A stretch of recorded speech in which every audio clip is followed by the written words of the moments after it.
The Bountiful Case by Claire D. Capmore. Ella and Walter Bountiful lived in a quiet neighborhood. Their estate was located at the top of a winding hill looking over the city below. The sun dipped below the horizon, casting a warm glow over the sprawling estate of the Bountifuls. The mansion stood as a symbol of the wealth Walter's family had amassed through generations. Walter Bountiful, a distinguished businessman, and his elegant wife, Ella, lived a life of luxury that seemed untouched by the troubles of the outside world.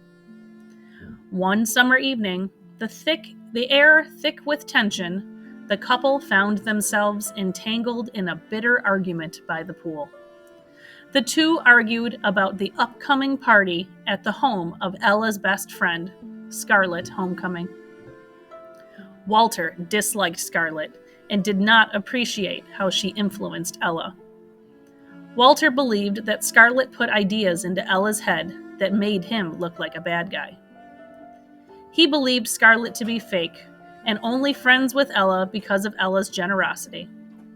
To cool off their tempers and their bodies, they decided to go for a swim. Their conversation became less heated, but still revolved around Walter's distrust of Scarlett's motives. Ella was ready to get out after 30 minutes. Walter asked her to stay in the water with him while he continued to swim and enjoy the warm summer evening. He wasn't a strong swimmer, so he preferred having someone with him in the pool, just in case. However, Ella's quick exit from the water caught him off guard. She said she had to get ready for the party. Since Walter was not planning on leaving for the party until 8 p.m., he did not want her to leave with unfinished business between them.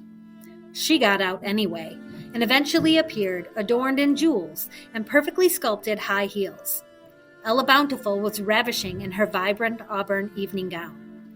Walter exited the pool and they continued to argue when Ella revealed she was planning to let Scarlett borrow his grandmother's heirloom earrings.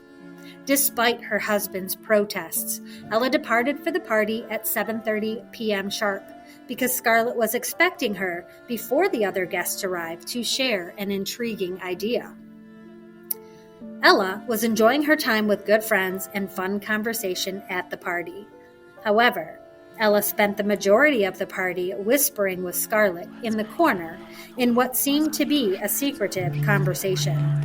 When other guests joined them, their topic of conversation quickly turned.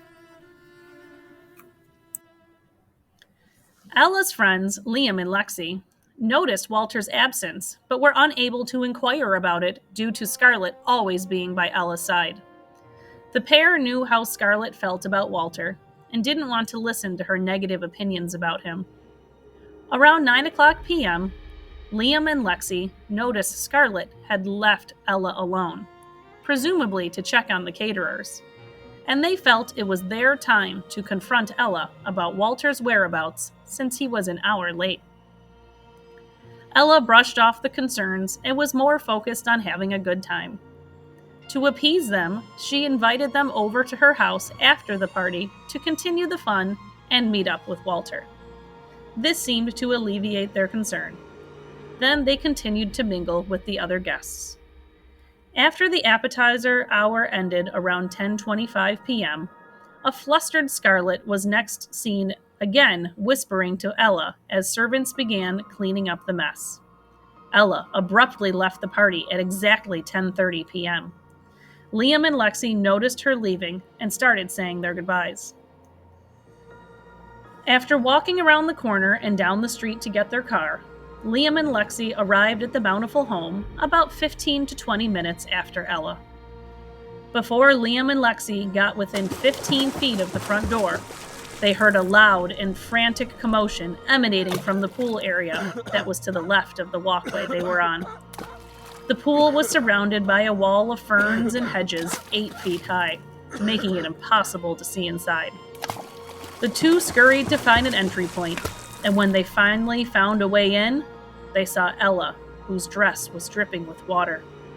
She was standing near Walter, who was lying helpless face down on the cold concrete with what appeared to be a spilled glass near him.